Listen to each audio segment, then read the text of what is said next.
Interrumpimos nuestra programación habitual sobre física de partículas para traeros el tema que estamos viviendo todos, el coronavirus. Pero no vamos a hablar ni de jabón, ni de curvas, ni de papel higiénico. Vamos a traer otro enfoque, tal vez uno un tanto invisible. Porque en estos instantes en España no solo tenemos a nuestros sanitarios trabajando sin descanso, hay científicos que están igual. Ya sabéis, detrás de toda vacuna, detrás de todo medicamento, detrás de todo protocolo de diagnóstico, hay varios equipos de investigación trabajando en ellos. Eso sí, trabajando al 200% y no con mucha financiación. Y veo que en el mainstream de esto se está hablando más bien poco, así que pregunta, ¿qué está haciendo la ciencia española para luchar contra el coronavirus? Para contestar a estas preguntas tenemos el privilegio de contar con el máximo responsable de la ciencia española, el ministro de Ciencia e Innovación, Pedro Duque.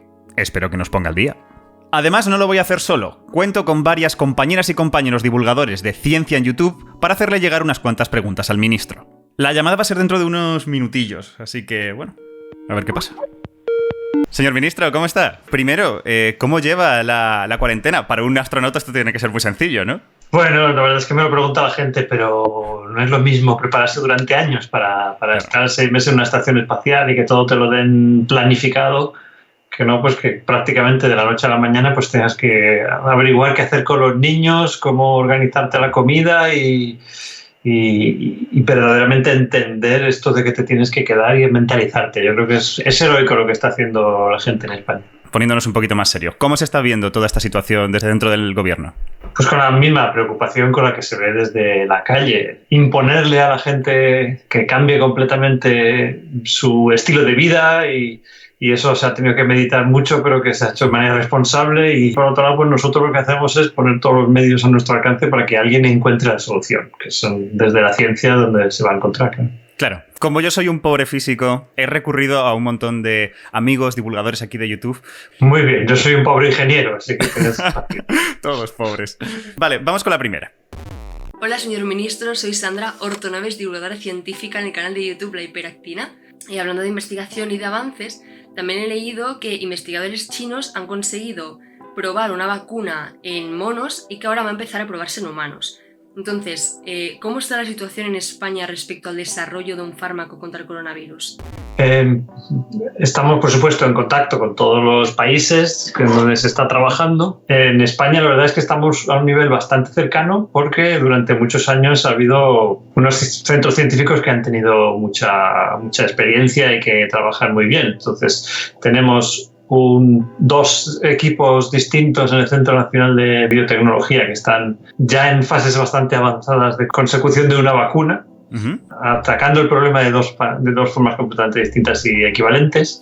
Allí mismo también se están estudiando los efectos de los fármacos en los cultivos in vitro. En el laboratorio de coronavirus del Centro Nacional de Biotecnología del CSIC hemos colaborado intensamente con una compañía farmacéutica española, PharmaMar, para ver si unos componentes que ellos habían desarrollado y que se habían visto que eran efectivos contra el cáncer y contra otros virus, también tenían efectividad contra el coronavirus que ha salido en Wuhan a finales del año pasado.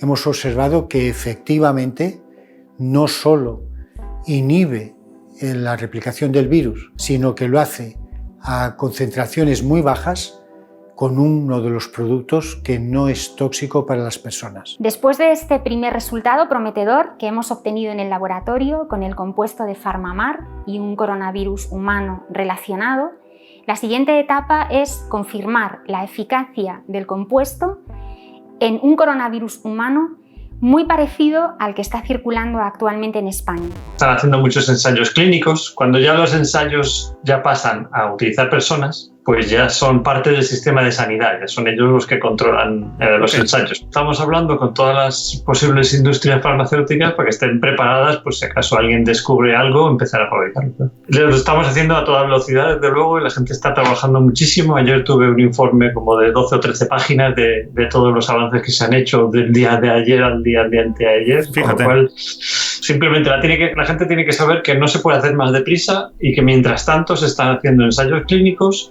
con medicamentos que ya se sabe que no hacen daño, pero que valen para otra cosa, por ver si también valen para esto. Claro. Están probando decenas de cosas. Yo creo que esto vamos a tener buenas noticias pronto. Una segunda pregunta que nos ha hecho Sandra.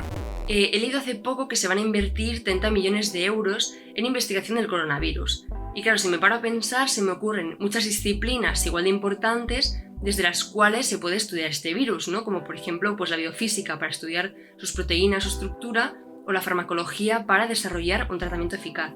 Entonces mi pregunta es, ¿qué criterio se va a seguir para seleccionar a qué disciplinas dar estas ayudas? Sí, hemos puesto una partida, digamos, pequeña de todo eso, de 4 millones y pico para precisamente apoyar a este centro que ya está muy, muy avanzado. El CNV, ¿no? Y el resto, hemos sacado ayer viernes la convocatoria para distribuir los 24 millones. Y sí que es verdad, tienes razón, existen muchas otras áreas de la ciencia que pudieran ayudar y que no son necesariamente, digamos, la virología o los cultivos del virus y buscar vacunas. Y hay muchas otras y a todas vamos a abrir el abanico, vamos a admitir proyectos que sean, como dices, de la biofísica, utilicen datos, utilicen algoritmos de inteligencia artificial, todo, pero todo es una condición, tiene que ser algo que vaya a obtener resultados en un tiempo bastante corto, que sea muy relacionado con lo que nos está pasando ahora y que sea aplicable más o menos directamente. Y dentro de eso, cualquier disciplina puede presentarse. Wow, para la ciencia eso es un requisito muy duro, corto plazo. Vale, esta vez tenemos una pregunta de Pau. Buenos días, señor ministro. Disculpe las apariencias, pero acabo de ser de guardia y bueno, es lo que toca. Me llamo Pau Mateo, soy médico de urgencias en el norte de Italia y divulgador en el canal Diario de un Mir. Mi pregunta es la siguiente. Visto que en Italia desafortunadamente llevamos combatiendo contra esta enfermedad ya desde hace casi un mes y visto que nos ha tocado ser la punta de lanza de los países europeos, ¿cómo van las comunicaciones entre los equipos de investigación españoles y los equipos de investigación italianos para la prevención, el diagnóstico y el tratamiento de esta enfermedad? Muchísimas gracias. Bueno, Pau, toda mi admiración. La verdad es que los héroes de verdad son los que están en los hospitales, los que están intentando hacer que las personas lleguen del día al día siguiente y desde luego desde ese punto de vista toda mi admiración para todos los médicos que estáis en el norte de Italia y por supuesto también en España ahora mismo en las mismas circunstancias. Desde el punto de vista de la ciencia, pues sí, ellos han tenido un poquito más de tiempo, han presentado los proyectos conjuntos entre todos los investigadores. Por ejemplo, para los proyectos europeos que salieron hace unos cuantos días, Laura Lechuga lidera un equipo en donde están investigadores italianos y franceses también y otros también de Barcelona.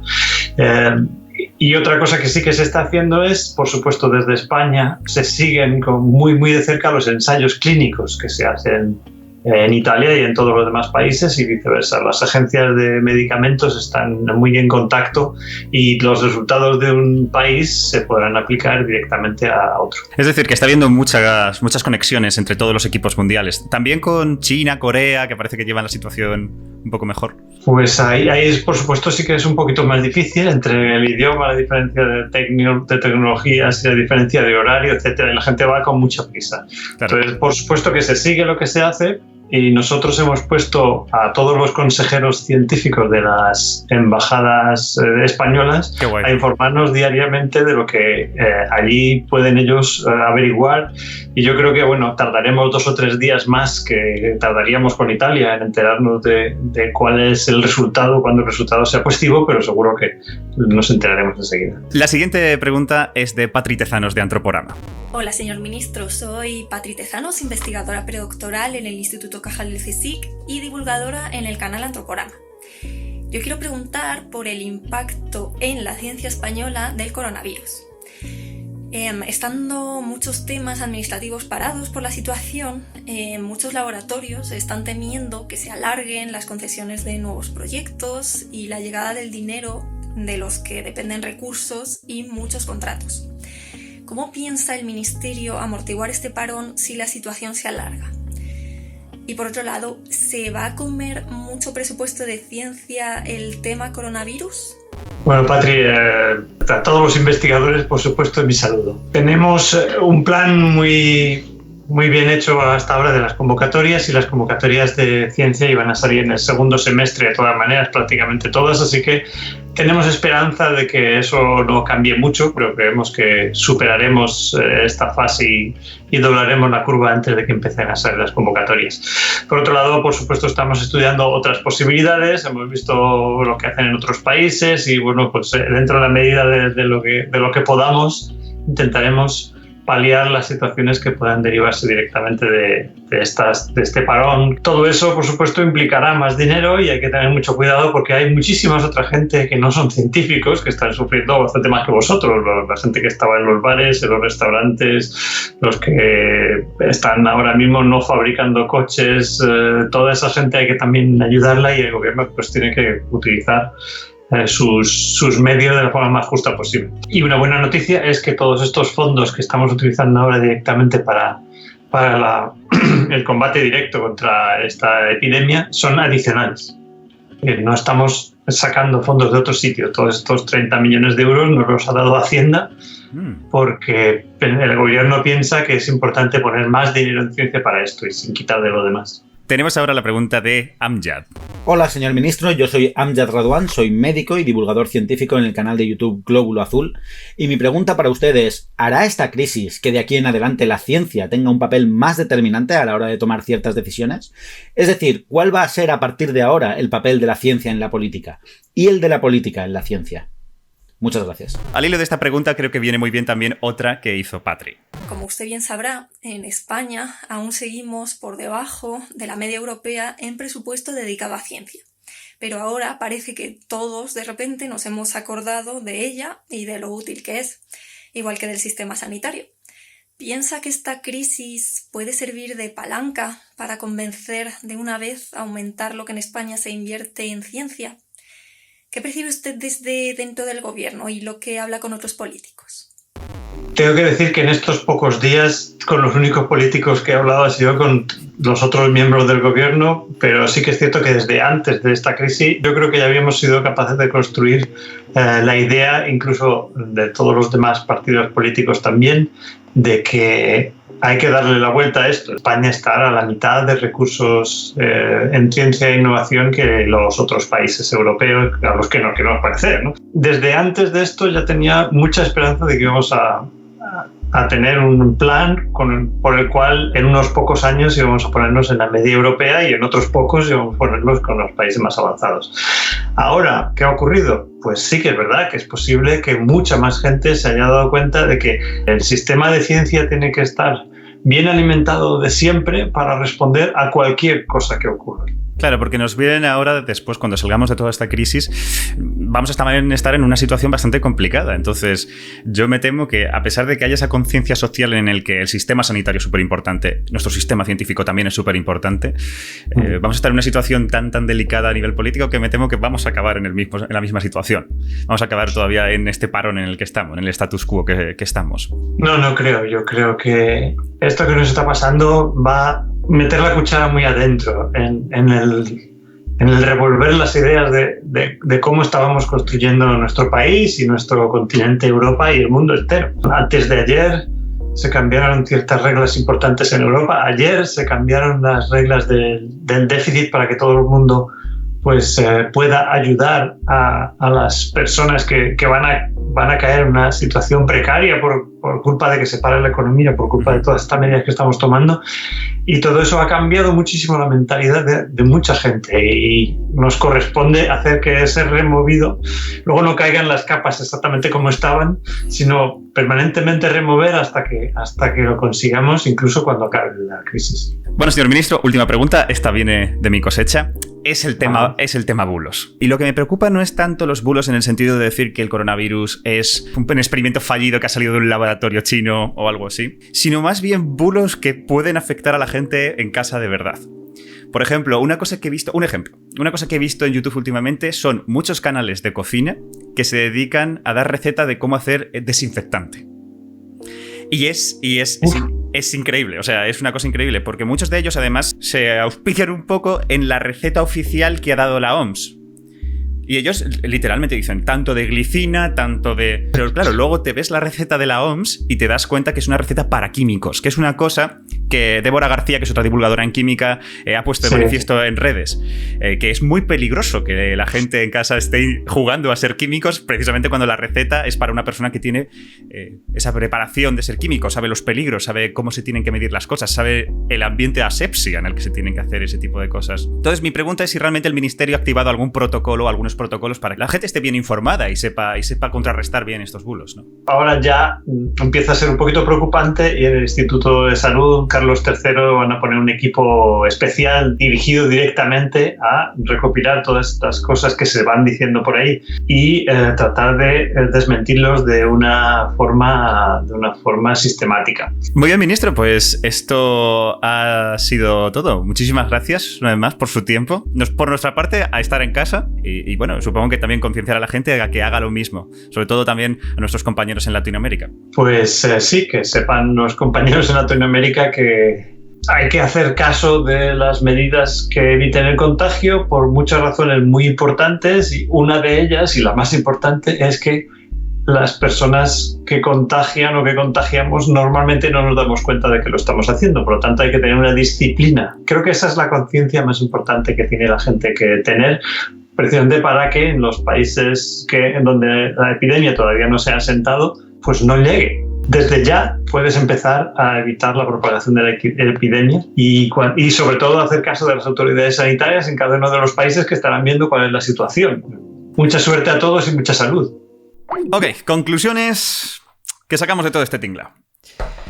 Hay cosas con las que no se puede jugar. Ahora mismo todos los países del mundo están haciendo inyecciones masivas en investigaciones biomédicas. Y, a ver, no me malinterpretéis, es importante que ahora los científicos tengan todos los recursos que necesiten. Pero también es cierto que la ciencia no funciona así. Una planta crece cuando la cuidas día a día, no cuando le lanzas el agua y el abono que le debías desde hace meses. Para tener grupos de investigación punteros que puedan hacer frente a esta situación rápidamente, necesitas haberlos formado con años de anterioridad. Hemos tenido la suerte que en el CNB hay un equipo que está especializado en la familia de los coronavirus, pero podría no haber sido el caso. En definitiva, es en situaciones como esta en las que se ve claramente cómo los recortes en ciencia pueden afectar a la vida de la gente. Y oye, ahora porque nos toca una pandemia, pero en el futuro, cuando nuestras fuentes de agua decrezcan debido al cambio climático, ¿qué van a hacer nuestros políticos? ¿Van a hacer lo mismo y lanzarles un montón de dinero a los científicos para que arreglen el asunto? El cortoplacismo no funciona cuando se trata de comprender cómo funciona el mundo. Si uno quiere aprovecharse del control que da la ciencia sobre el mundo natural, uno tiene que mimar a los científicos. La precariedad es una realidad en la comunidad científica. Y en España esa es todavía una asignatura pendiente. Bueno, gracias a todo el mundo por asistir a mi charla TED. Pues hasta aquí el vídeo de hoy. Las próximas semanas seguiremos con nuestra programación habitual. El jueves tenemos el vídeo final de la serie del CERN con 2 invitados muy especiales. Recordad que si os aburrís en casa tenéis las listas de reproducción del canal, clasificados por temas. Y mensaje repetitivo, pero que hay que decir siempre: lavaos las manos y quedaos en casa. Proteged a nuestros más mayores y a las personas más vulnerables, que para eso estamos haciendo esto. Cuidaos y, como siempre, muchas gracias por vernos.